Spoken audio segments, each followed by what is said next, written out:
So then the question comes, when I said me, did any attributes come to mind?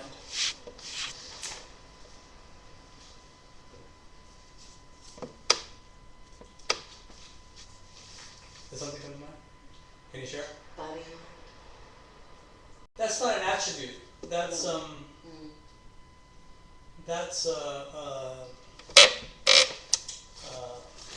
it's an object for sure, but a quality. I am intelligent. Okay. Did anybody think of gender? You have no identification with gender? Of course. Well, why didn't that come up? I am female, I am male. These are qualities that I associate with me, yes?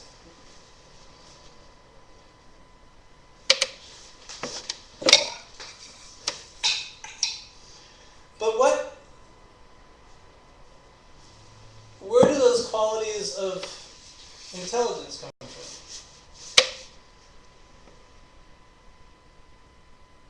The mind. An organ. Sthula, material, gross, 5 elements, biological, empirical, can be measured by science. Object of perception. Has subtle components. Sukshma components.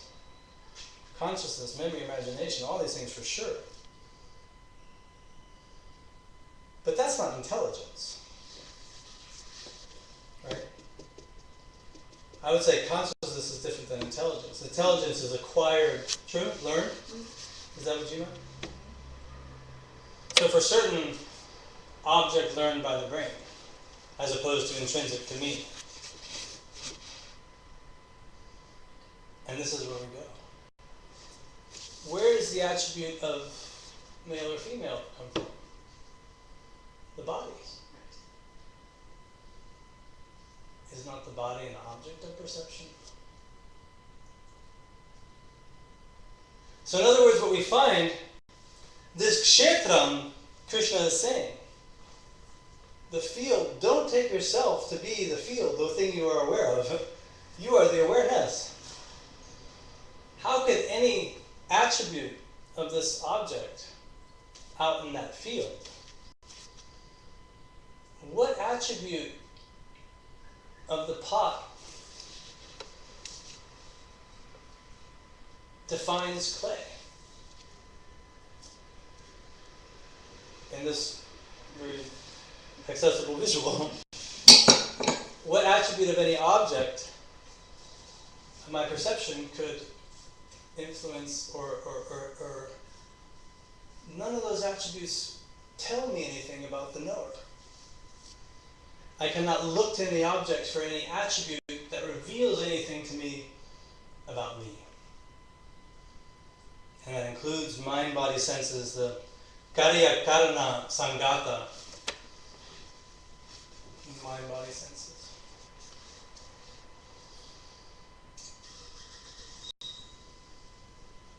Is Michelle out there? So, in a way, then we look at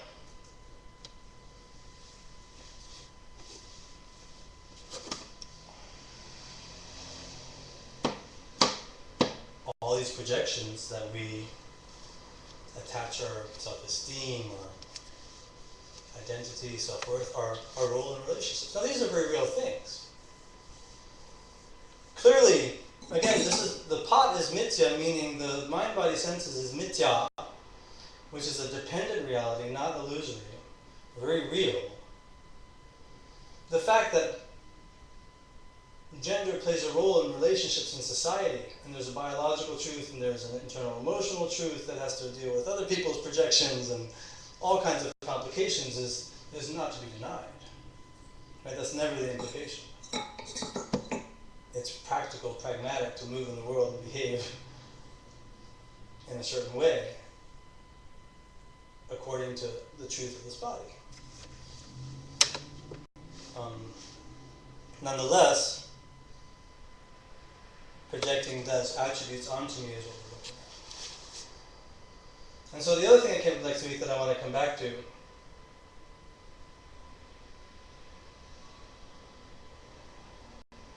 for you to be able to hear me,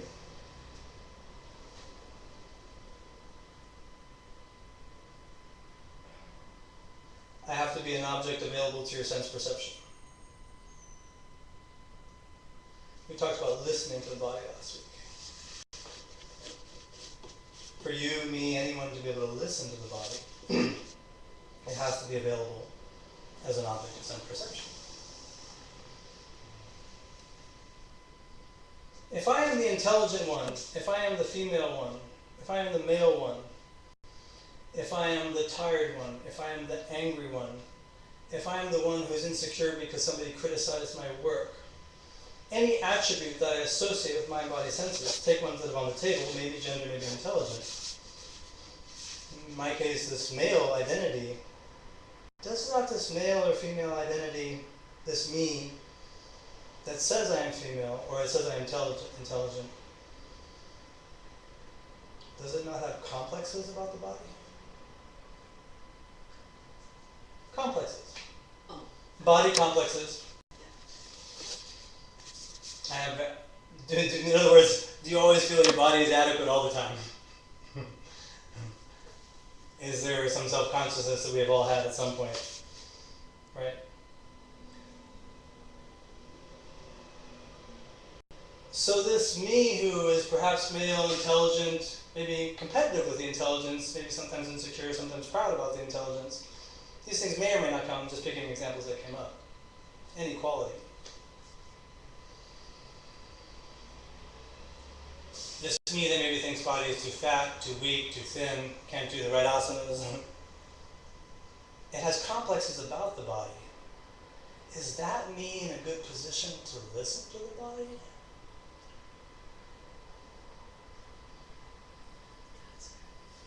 Does this make sense? How can I hold the body and listen to its needs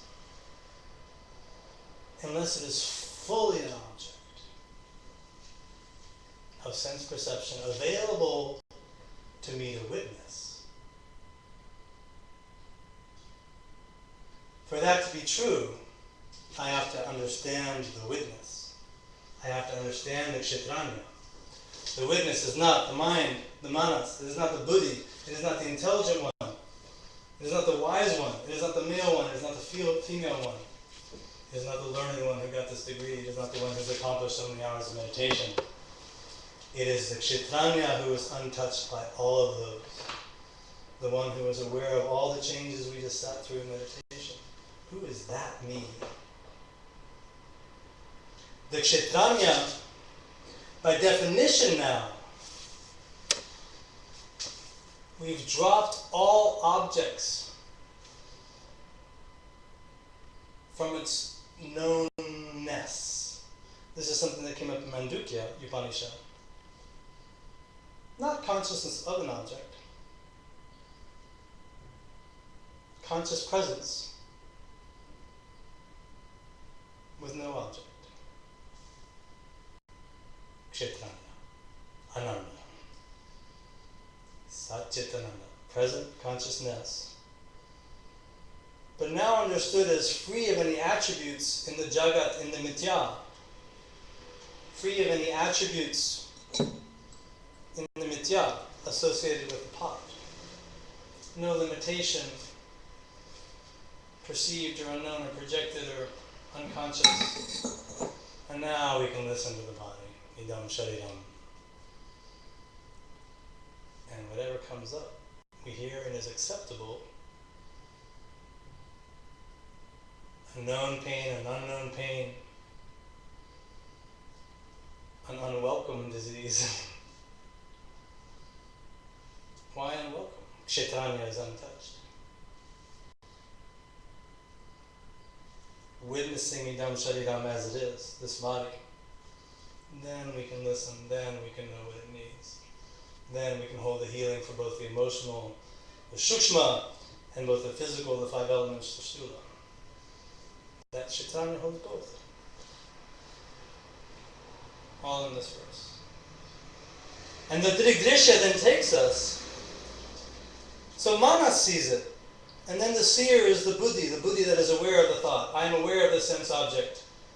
Drishya, Vritya, Vritaya. Sakshi is the term witness. Sakshi.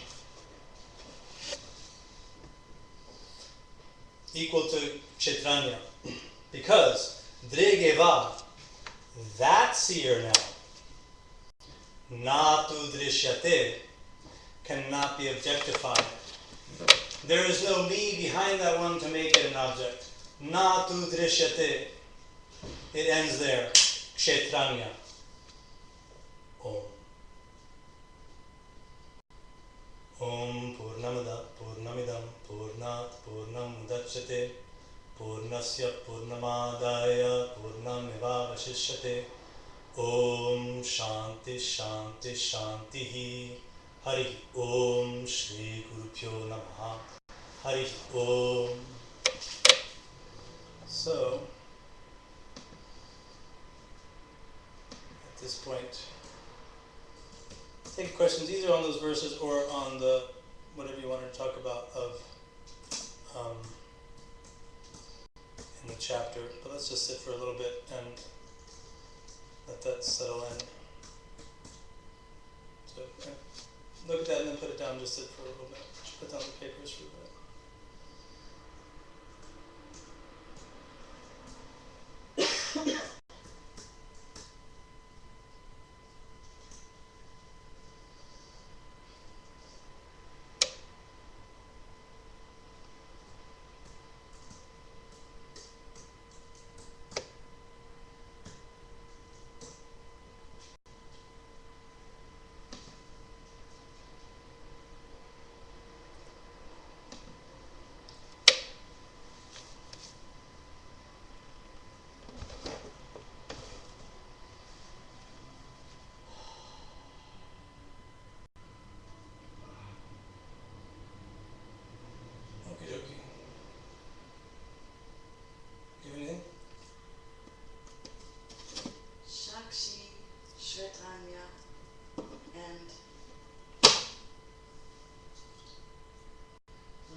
Sakshi. Sakshi.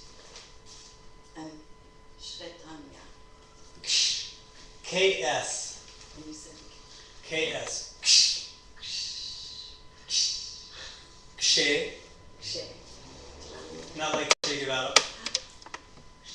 Oh, where is my Ksetrajña gone? Just looking for my Ksetrajña. Right, so at the end it's that na tu drishyate, right, where we follow it and we follow it. And along the way we cross where Michelle identified with thoughts of body. And the point is, when we land there, when we land on gender, we can say, I proved the eyeball was once a subject, I turned it into an object.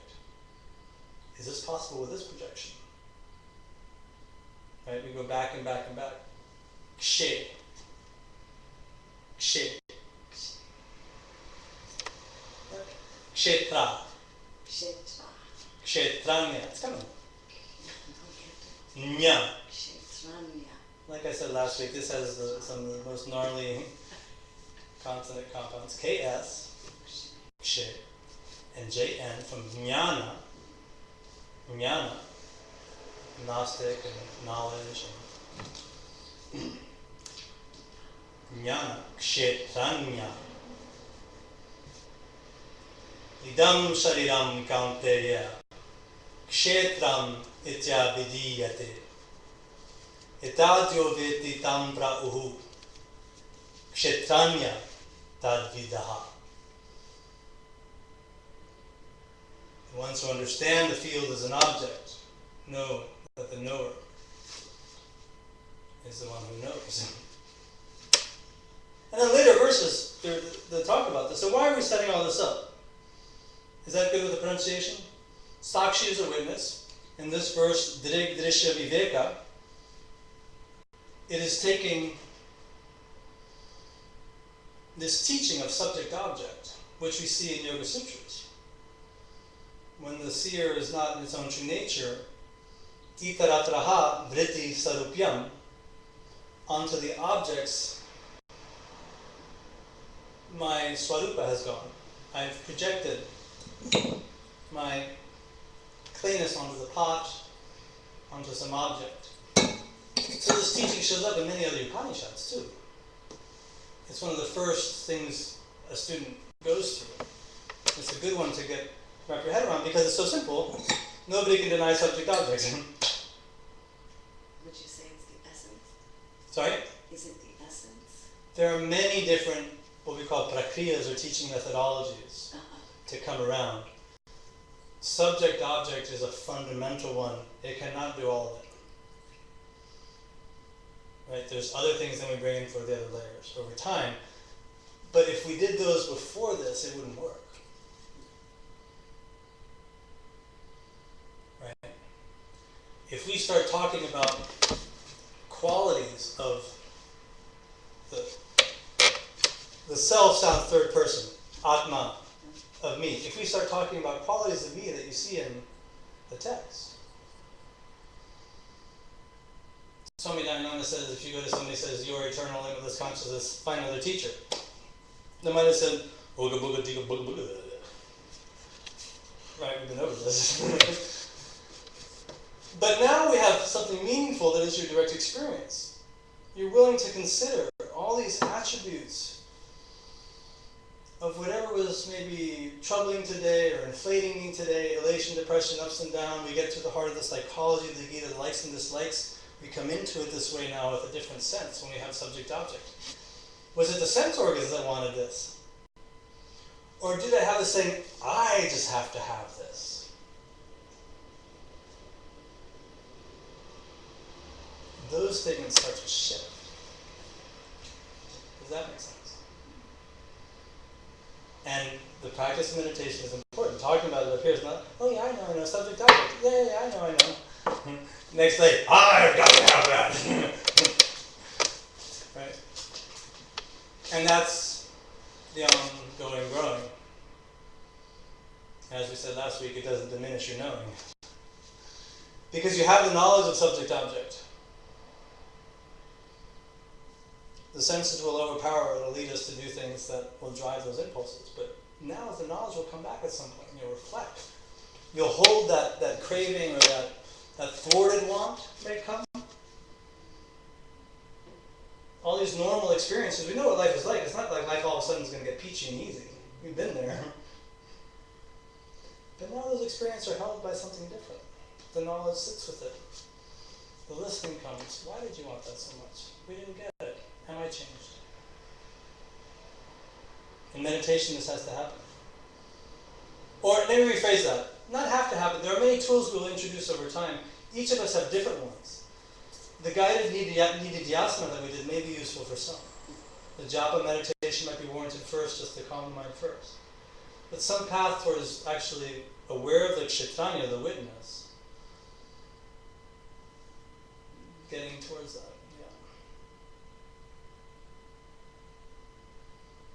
Anything on the values? Well, it kind of makes sense that this is sort of, you need to understand this in order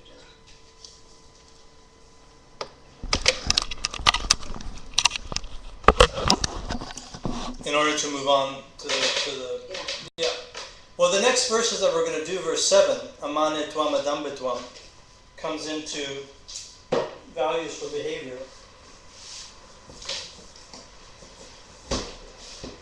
Was there any passage or any more specific questions?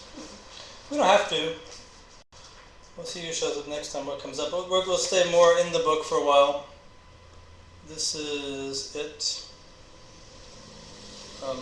It's on this 13th chapter. And then before he even gets to the values, there's a conversation. Do you have anything to add?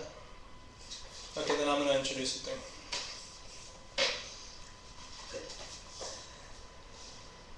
What does he mean by the value of values?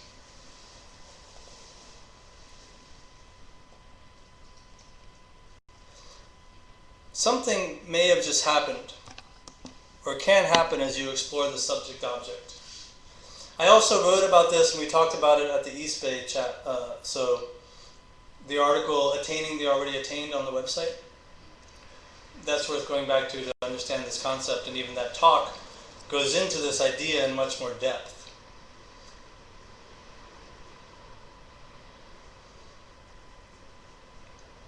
in the teachings of the Bhagavad Gita, could you pass me that book, Janice? The teachings of just that. So this one is also one that I recommend people read of Swamiji's. The teachings of the Bhagavad Gita. It's not a translation. It's a methodology. He talks in there about the fundamental problem. Why are we asking these questions? In fact, a lot of people aren't. Right now, a lot of people aren't. And the teaching is, you don't talk about this to people who aren't asking. It's not relevant. But what led some of us to ask? There's some sense that we've all experienced being at home in our skin, comfortable in relationship, at home in the world. And Swami Dayananda says it's not this big mystical something, it's you with your ice cream, Just comfort at the beach. We know that's part of us. And at the same time, we've all experienced grief, ups and downs, elation, friction in relationships, all these things. And there's a time where we look to the world to resolve that. If I get married, I'll be happy. If I get this job, I'll feel status and meaning. So all these wants that we have that make us feel fulfilled, they call the purusharthas, the 4 human pursuits. And we'll go over this over time, and it'll come up in the Tattva Bodha too. Kama, pleasure.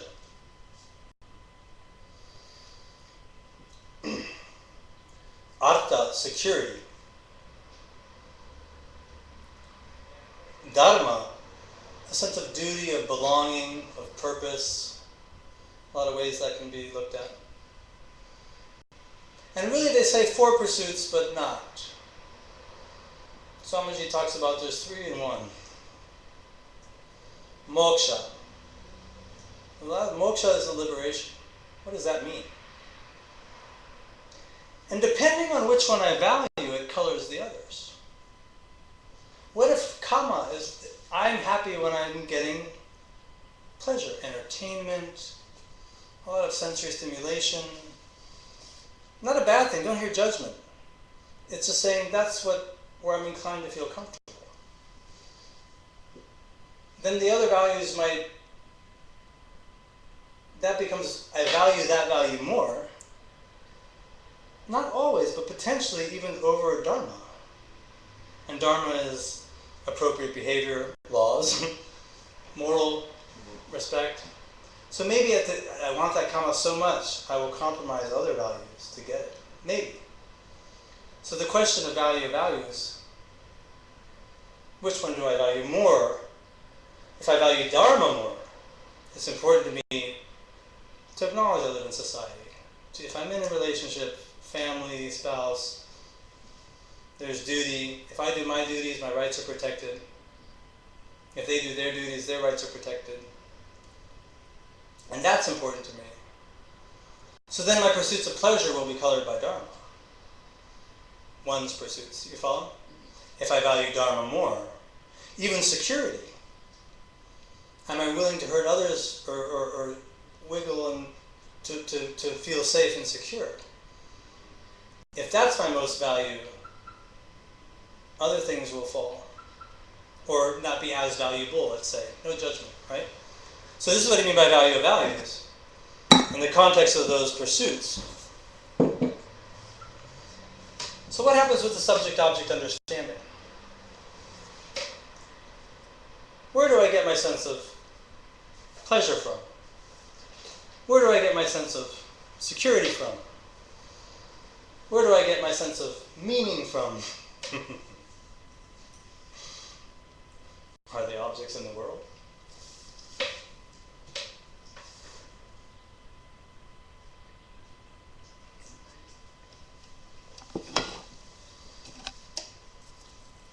At some point, those who start asking these questions, meaning there must be something else than objects in the world to make me feel fulfilled. Right? It's not that I'm going to stop enjoying the roller coasters and the sunsets and the chocolate and the, dandelion chocolate mocha, The pleasures are there. But I don't go seeking them for my sense of fulfillment. whether in relationship, in work, in material, and security. Swami Dayananda said beautifully, he describes this fellow, spent all this money on the security system so he could go down to the Bahamas and have his computer set up and look at all the cameras at his home and some, Monte Carlo or something, make sure everything was okay. Is this man secure? He says, do you want security or do you want to be free from insecurity? Do you want happiness? Do you want to be free from wanting to be happy? Where's that going to come from? What object in the world is going to touch me? The Ksetrajña. I pointed to the body. How unconscious is that? See how we do it? So at some point, and this is in that article, Attaining the Already Attained, when we say, I'm not giving up objects in the world, they're there, but I'm realizing no matter how many of those I have, the sense of belonging I have is coming from community, it's coming from all kinds of other things, but then also, have I projected that too much, and if I lose that, do I lose my sense of meanness? So finding that center that holds, then I can engage with any object in the world, whether it be up or down, untouched. So then moksha becomes the primary value. When I learn that it is not objects in the world that will address my sense of inadequacy, mortality, limitation, these are the real dissatisfactions of the human being. That I am limited and mortal, supposedly. So we say, because his body is. The limitation, somehow we're not comfortable with that. When I learn that no object in the world will make me more full, it must be something, a misunderstanding about my very essence. That somehow I'm looking for those to fulfill me. And when we come to that, we've learned that it is not an issue of objects in the world,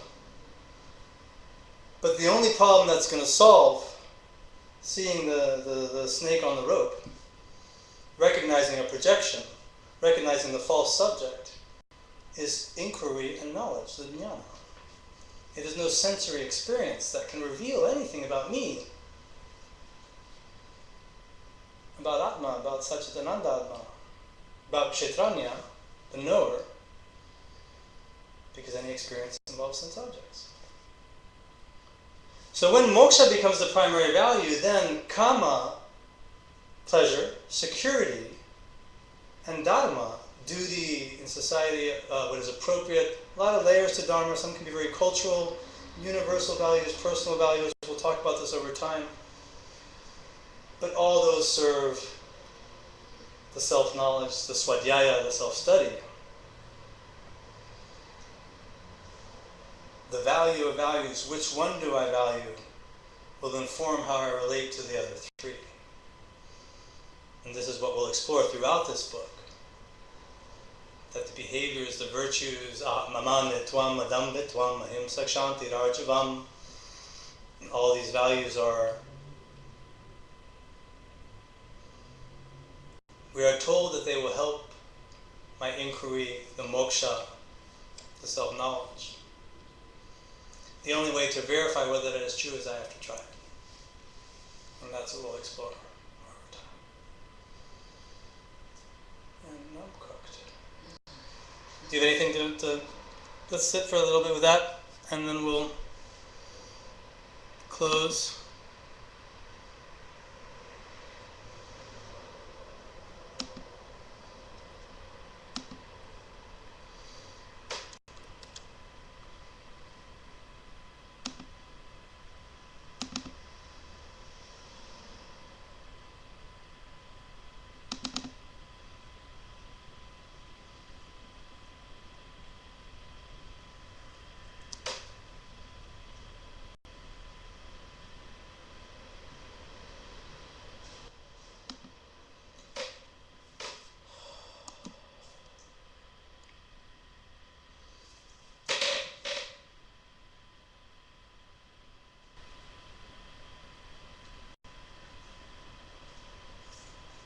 Chidanandarupa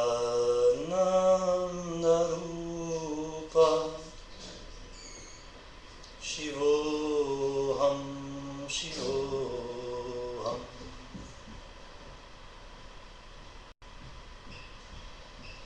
Chidanandarupa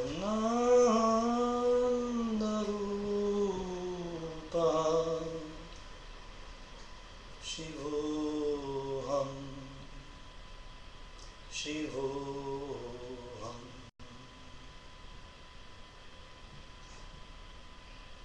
Chidanandarupa, Shivoham, Shivoham.